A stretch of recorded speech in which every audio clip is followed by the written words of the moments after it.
Chapter उस दिन की याद दिलाता है जिसको हम शायद ही कभी भूल पाएंगे. That is 26 December 2004. That is the boxing Day.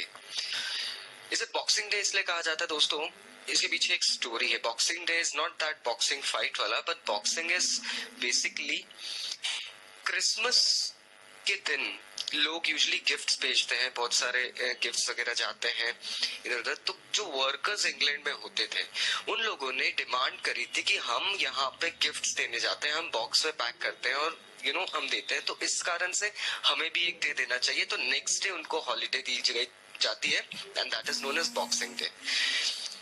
दोस्तों माहौल काफी अच्छा होता है, क्रिसमस का अगला दिन होता है, लोग एंजॉयमेंट करके निकलते हैं. बट यहाँ जिस चीज की हम बात कर रहे हैं वो एक बहुत मैसिव डिजास्ट्रस कैलामिटी जो आई थी उसके बारे में. कहते हैं इंडोनेशिया साइड बांदा एक करके सिटी है, एक प्लेस है, वहां पर एक अर्थक्वेक आया था. मैग्नीट्यूड काफी स्ट्रॉन्ग था अर्थक्वेक का. उसने सुनामी ट्रिगर करी थी जिसने लगभग 12 कंट्रीज में तबाही मचा दी थी दोस्तों. यस, उसमें हमारा इंडियन कोस्ट भी एक था, the coast of Tamil Nadu, Odisha, Sri Lanka. Then अगर हम बात करें तो सबसे हार्ड हिट जो थे वो अंडमान निकोबार. अगर हम इंडियन आर्किपेलागो की बात करें तो that is Andaman and Nicobar islands जो हैं उस पे ये वर्स्ट हिट हुआ था दोस्तों. इस चैप्टर में अलग अलग लोगों की स्टोरीज बताई गई है, अलग अलग तरीके से बताया है कि किस तरीके से उन लोगों ने उस तबाही को झेला था. चलिए देखते हैं. The first person is Ignatius. Ignatius Katchal एक आइलैंड है, because Andaman Nicobar is like more than 100 islands का ग्रुप है फ्रेंड्स. तो कचाल एक आइलैंड है वहां पे, that is near to other Nancowry and all islands.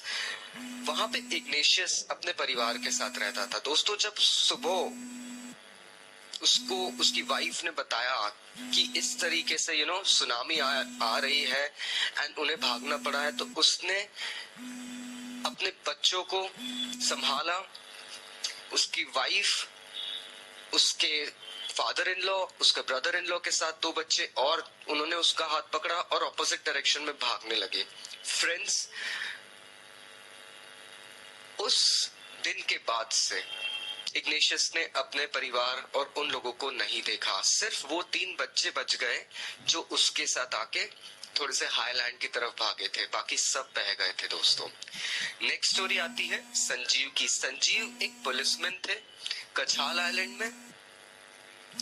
उन्होंने बड़ी फुर्ती दिखाते हुए, ब्रेवरी दिखाते हुए अपनी वाइफ और बच्चों को हाईलैंड पे बिल्कुल शिफ्ट करा था, एक ऊंची जगह पे शिफ्ट करा था. बट जब उनको अपने कुक की वाइफ की आवाज आई तो वो उसे बचाने के लिए पानी में कूदे और फिर कभी वापस नहीं लौटे, वो भी बह गए दोस्तों. नेक्स्ट हमें पता चलता है मेघना की एक स्टोरी है. मेघना एक स्टूडेंट है, बेसिकली 13 ईयर ओल्ड स्टूडेंट थी वो. हालांकि 13 ईयर ओल्ड थी, लेकिन उसने जिस तरीके से वो डेवस्टेशन देखा है, like she was taken aback. उसने ये देखा कि उसके पेरेंट्स जो हैं वो किस तरीके से उस बहाव में बह के चले गए हैं. It was only she who was left alone. Next comes Almas Javed. Almas Javed एक 10 ईयर ओल्ड गर्ल थी जो पोर्ट ब्लेयर के कार्मेल कॉन्वेंट में पढ़ती थी. उसके फादर एंड ग्रैंडफादर उस सुनामी में बह गए थे, क्योंकि वो लोग भाग रहे थे. तब ग्रैंडफादर के सिर पे कुछ गिरा था. ग्रैंडफादर के सिर पे कुछ गिरने के कारण वो वहीं नीचे जमीन पे गिर पड़े थे. उसके पापा अलमास जावेद जो जावेद थे, उसके पापा थे, वो उसके ग्रैंडफादर को बचाने के लिए फिर वहां गए, लेकिन पानी के बहाव में वो उनकी आंखों के सामने ही बह गए. अलमास की मम्मी और आंटीज एक पेड़ पे क्लिंग होके पकड़े हुए थे पेड़ को, और अलमास को आवाज दिए जा रहे थे कि हमारे पास आ जाओ. इससे पहले अलमास उनके पास पहुंचती दोस्तों, वो लोग भी बहाव के साथ बह गए. बेचारी बच्ची समुद्र के पानी में एक लॉग को पकड़ के पता नहीं कब तक बहती रही. जब तक उसने होश नहीं खो दिया। जब उसे होश आया तो वो कोमोर्ता आइलैंड के एक हॉस्पिटल में थी।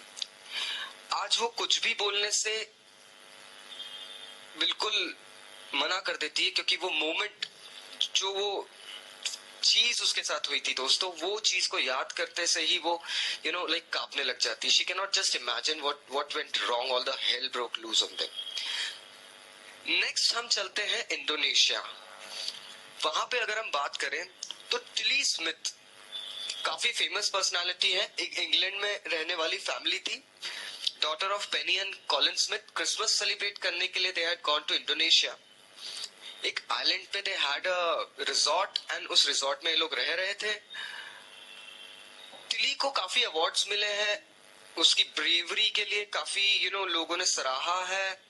Various organisations have like presented her with various awards, prizes, क्योंकि उसकी जागरूकता, उसकी जो नॉलेज थी, उस कारण से सभी बहुत सारे लोगों की जान बची थी वहां पे।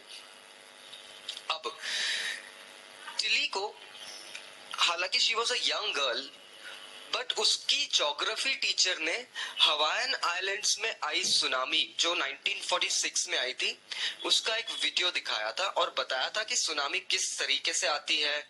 पहले तो पानी रिसीड हो जाता है, the coast gets bigger and the sea gets smaller, and then suddenly the water comes in gushing. एकदम से पानी इनलैंड आता है। तो टिली ने ये फिनोमिनन वहां देखा और देखते से उसने फ्रैंटिकली स्ट्रीकिंग चालू कर दिया, चिल्लाना चालू कर दिया कि ये कुछ गलत हो रहा है।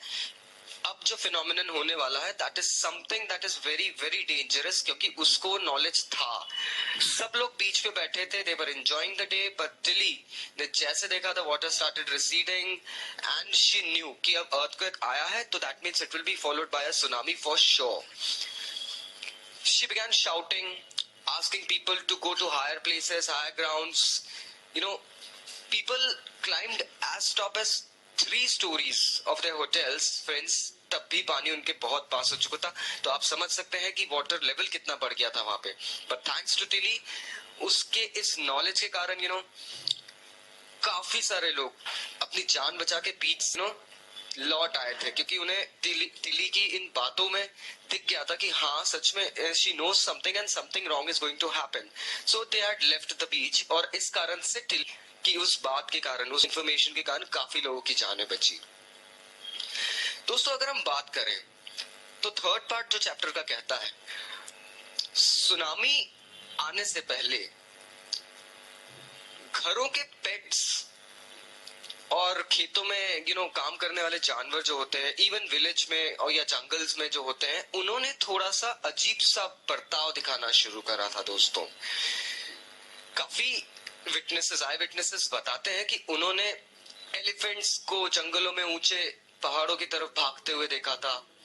जो बर्ड्स होती हैं लाइक डॉग्स आउटडोर नहीं जा रहे थे। जो फ्लेमिंगोस होते हैं, दे आर ब्यूटीफुल बर्ड्स, उन्होंने अपने नेस्टिंग ग्राउंड्स बीच के पास में छोड़ दिए थे, पानी के पास में, एंड शेल्टर्स में चले गए थे और डरे हुए थे सभी जानवर। जू कहते हैं, जू के पास में जो पिंजरे थे, पिंजरों में एनिमल्स अपने शेल्टर्स में अंदर चले गए थे, बाहर नहीं आना चाह रहे थे।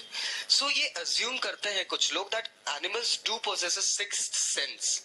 अर्थ में जो मूवमेंट्स होते हैं, जो बदलाव आते हैं, they can actually sense it, they can hear it. So इस कारण से हम ये नोटिस करेंगे कि 150,000 लोग 12 कंट्रीज में मारे गए थे।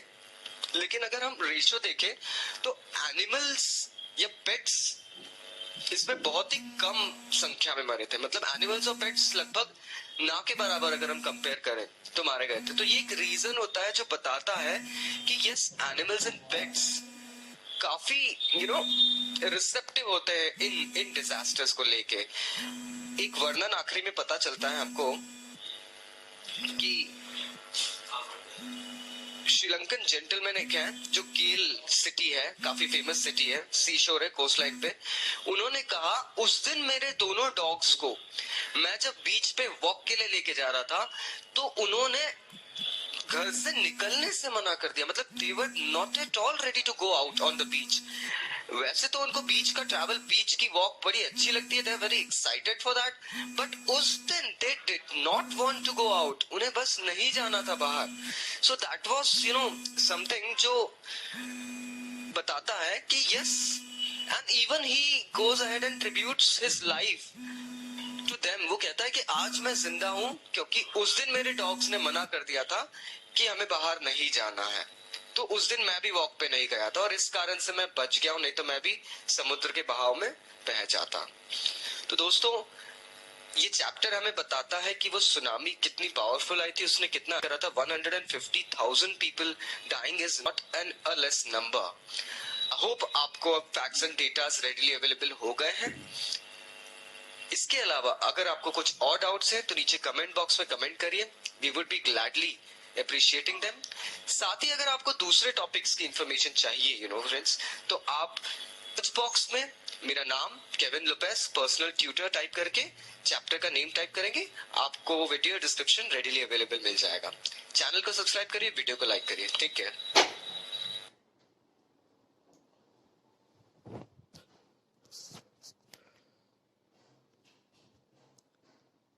अगर आपको ये वीडियो अच्छी लगी हो तो प्लीज़ लाइक कर देना और चैनल को सब्सक्राइब कर देना। हनीड्यू बुक से लिया गया है एंड चैप्टर का नेम है द सुनामी। दोस्तों, ये चैप्टर उस दिन की याद दिलाता है